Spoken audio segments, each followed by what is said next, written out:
开始，咱来关心台铁河仁到崇德这个路段，抢通无偌久尔。伫昨早6点外，河仁磅空北口，阁有大粒石头连落来，甲铁基路撼断去。经过要24点钟的抢修，伫今日透早已经恢复双线通车。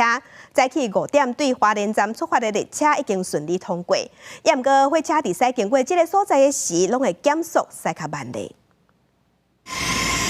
坐火车路南到和平站进前，列车向减速，慢慢向前开。原来铁基路有状况，真大石头连落来，共向铁基路出现大坑。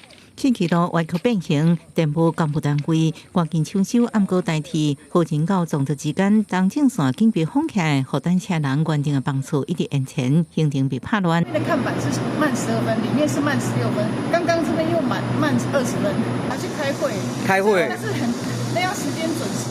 连日大雨代替河仁崇德之间拖就因铁基路封闭通行，车三只抢通恢复双向通车。是毋到初时早起6点外，佫拄着石头，造成铁基路断去，电车线落落。东正线封起了后，改由西正线单线双并通车，甚至伫河仁站顶管线边有石头用要连落来。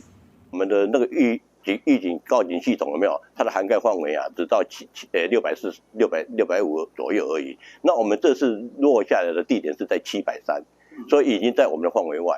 我们预定是用怪手去把它打碎，然后去把它移除掉。这摆落雷所在伫河仁磅空北口进行，那因路就固经系统无发挥作用咧。代替回应这摆地点无伫侦测范围内，头就直接共向铁基路，也甲边看帮了无共，爱用更较侪时间抢修。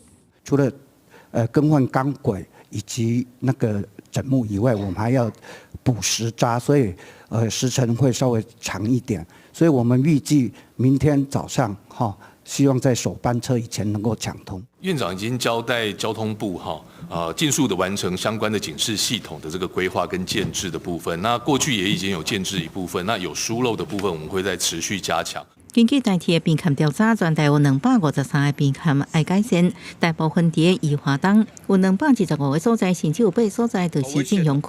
行政已经要求交通部赶紧完成相关警示系统的规划甲建制，代替说明边勘动土墙甲电子围篱，会伫7月底完成。